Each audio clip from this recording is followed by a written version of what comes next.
Welcome to Tel Aviv, Israel. I'm Ivy. I'm the writer and director on a new television series and a feature film called Against All Odds in Search of a Miracle. This is a behind-the-scenes look at what we've been doing.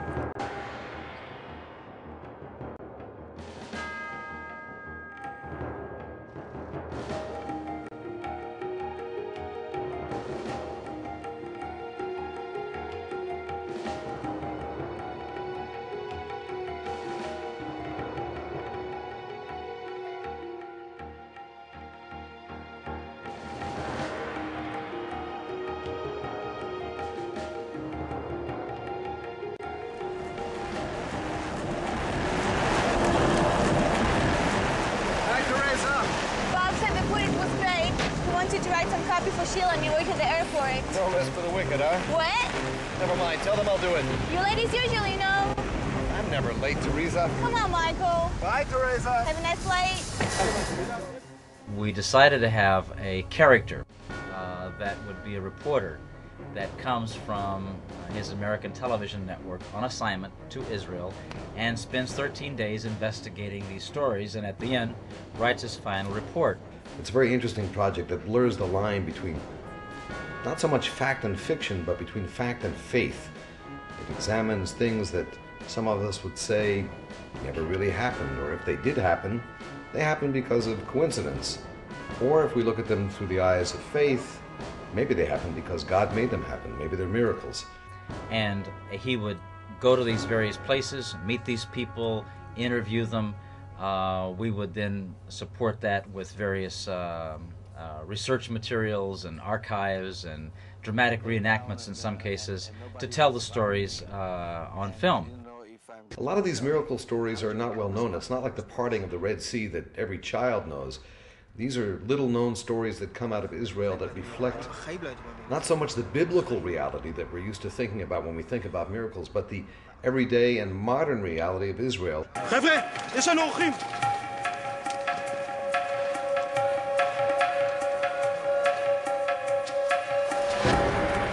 יש לי רק 5 כדורים.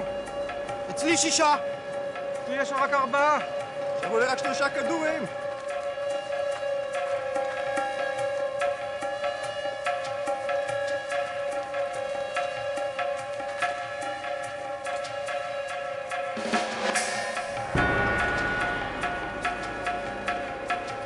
טוב חבר'ה, היה כיף להכיר אתכם.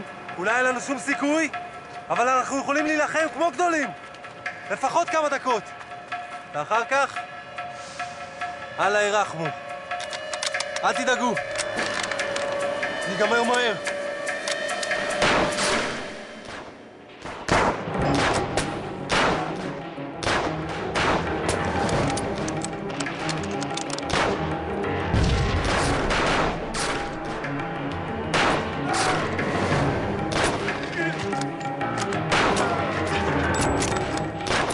This guy named Shimon Mordechai Rappaport says that they shot the last bullet. And they were sure that's the end. They're going to be slaughtered. זה נגמר, חבר'ה. זה נגמר. עשינו מה שיכולנו.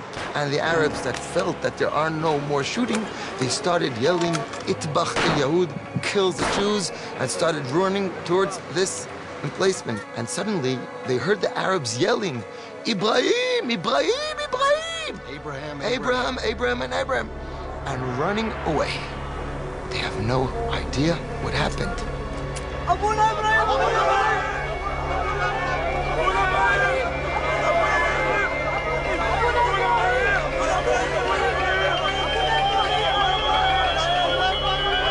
חבר'ה, הם בורחים! We're going to see the story of Ezra Yakin, who in 1946 was a freedom fighter. אתם זוכרים את מות שמשון, תמות נפשי עם פלישתים? הם יבואו לכאן ואין לנו סיכוי נגדם. כי אין להם סיכוי. אם יתפסו אותם, אז הם יהרגו אותם. So they prepare themselves for death, but decide that if they die, like Samson, they're going to take several British soldiers with them.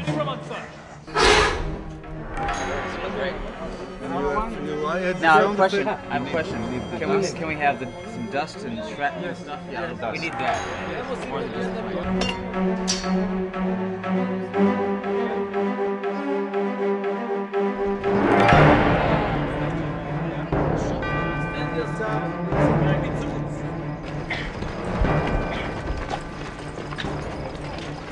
Okay, now so you all know an explosion is going to happen for real. Right in behind here. It's not dangerous, but it'll be a little warm. It'll look great, and you'll feel some debris, and it's not the building coming down. So when that explosion hits, you guys, somewhat fall forward.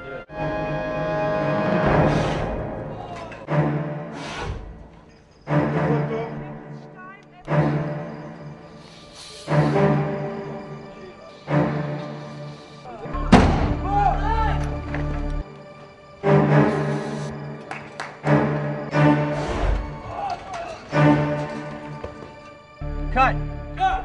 Burn it! انتوا عودوا خلك اطلع برا طيب والله ما تستمع انا معلم والله Language was a big challenge. It's very much an international production. Yeah, but then why they go in the cell? لماذا צריכים להיכנס בפנים? אמרו לכם לשים אותה, גם לא רואים אתכם. Why the cell? לא, אתם לא מבינים אנגלית, אני יכול לדבר עברית. אל תגידו yes, yes ולא understand. First positions, please. It's obviously complicated working cross-culturally, even though Americans and Israelis are Westerners by definition. There's two different languages. And cut! There's different histories, different ways of doing things. I came here a year ago to work on this project, and have actually been living here in Israel all this time.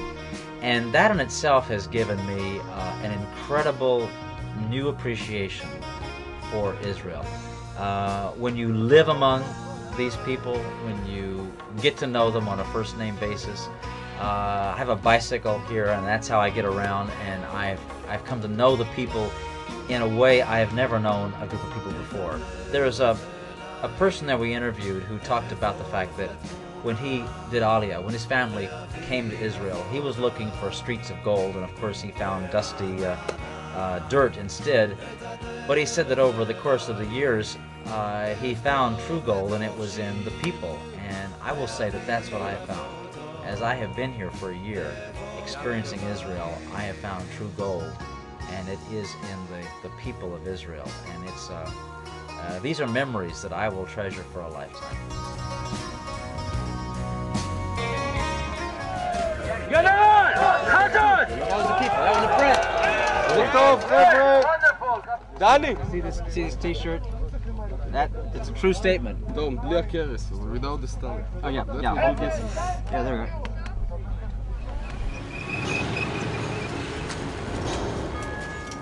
One of the stories that we tell in the series is the story of Kahalani, who is a war hero in Israel, both from 67 and from 73. It was a challenge on several levels. Number one, everybody you talk to in Israel has heard of Kahalani. These stories are very well known here.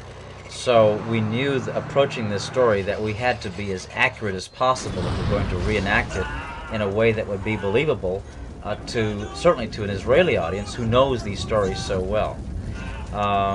These stories are big war stories, so they were going to be a production challenge.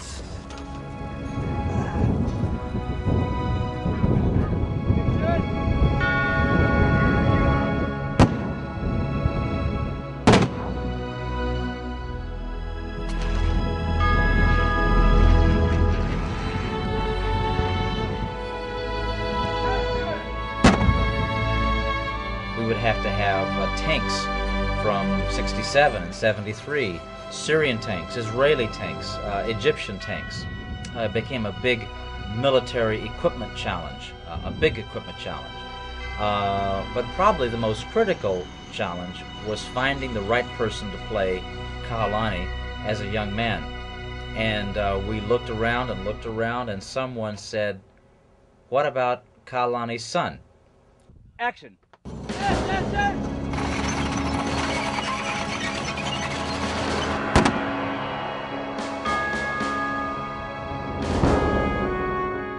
Makeup was a big challenge because we had to take a person like Kahalani, who gets burned in his tank in the Sinai in 67, and literally strip his clothes off, have him being burned over 60% of his body with all of the gore that goes along with that, and to do that over and over and over again as we would do different takes of the same scenes. This is like skin. That's skin rolling. Skin. Yeah. Okay. Yeah. We can have also clothes, whatever you can stick on, and it's going to be all dirty and sand and mess. And if you want more blood, so it's going to be all over, much bigger. Yeah. It's gonna be nice. We're gonna do your dad proud.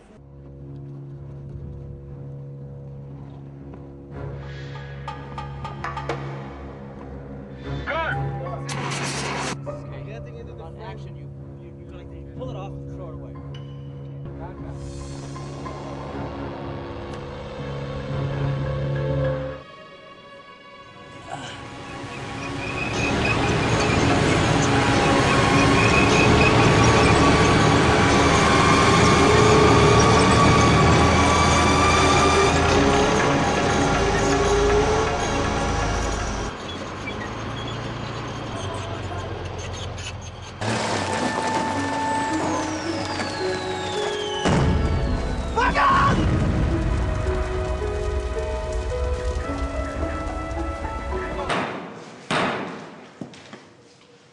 شولا كوهين، لقد ثبت أمام هيئة المحكمة إدانتك بتهمة الخيانة العظمى، وعليه نصدر حكمنا بالإعدام شنقا حتى الموت.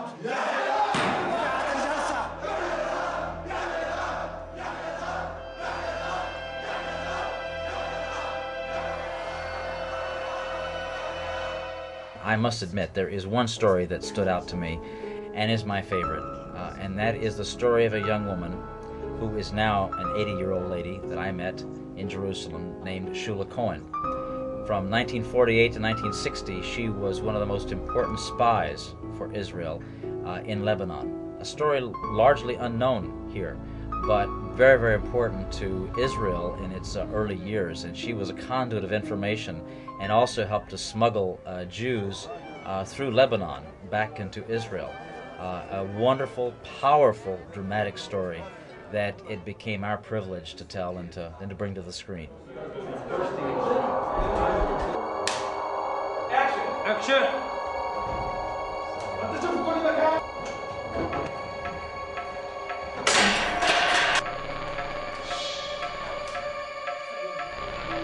The way that we tell the Shula Cohen story is interesting because the real Shula Cohen did not want to appear on camera. She was very uncomfortable with that. And so I interviewed her in her home.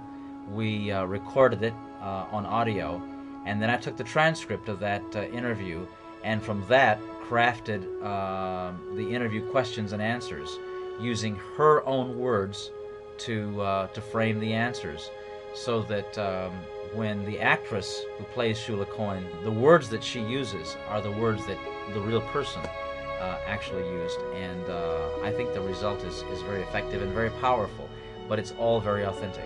Nothing was made up. Whatever I did was not for Shula Cohen. I did it for Israel, for God.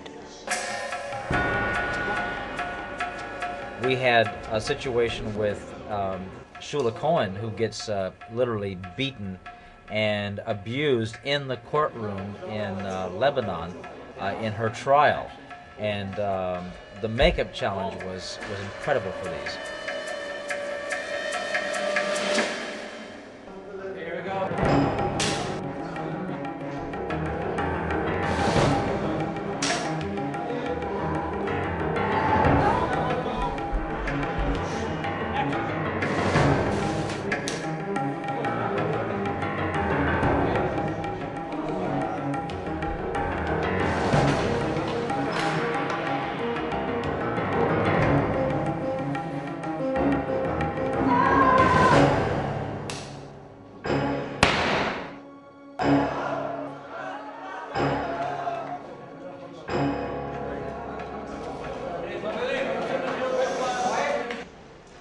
And that was a miracle, a real miracle.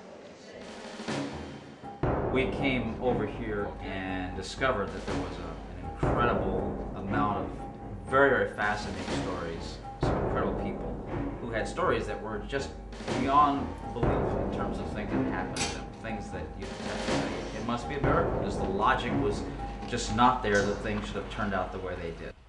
What really began to surface was the fact that there was a much larger story here. It wasn't just the individual stories of incredible events and things that were beyond or against all odds, but there was a greater story, and that was the story of Israel itself, the miracle of Israel's birth and survival in the 20th century. That is the big miracle. Action! Oh, great! Yes, yes, yes! I love it. Oh, it's good. It's good.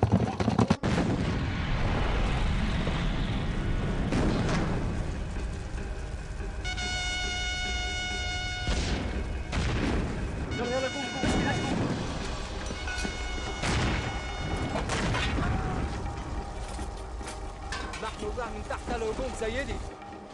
الجنرال اتيكتي.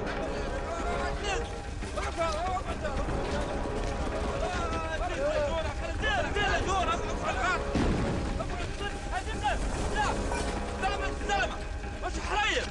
ايش دعوة معك؟ اشهد.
Cut.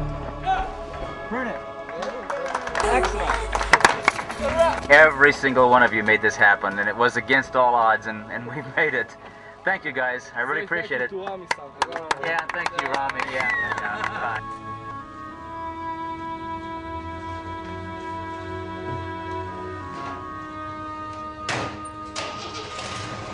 So what is a miracle?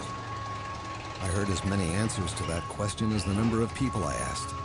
One of the people I met in Israel observed that most miracles seem to happen in such a way that you can choose to believe or not. The people who told me their stories were convinced that their lives were touched by a miracle. At the hour of their greatest need, when they were beyond their own resources, when all the odds were against them, when there was no hope outside of a miracle. Whatever happened, it changed their lives, and they were never the same again. Faith became part of the air they breathe, the way they now see all of life. They seem so sure of who they are and their purpose for living. And that I envy them. I'm still searching. And perhaps for now that's enough. Perhaps that's enough for any of us on this journey called life. The last person I interviewed smiled when he told me, "Don't worry, Michael, you'll get there." I somehow believe, there's that word again, that if any of us search long enough and honestly enough, we will find the truth. And it will be very personal, and it will be our miracle. Are miracles real? Did they happen to these people I met? Is there a miracle waiting to happen in our lives? You decide.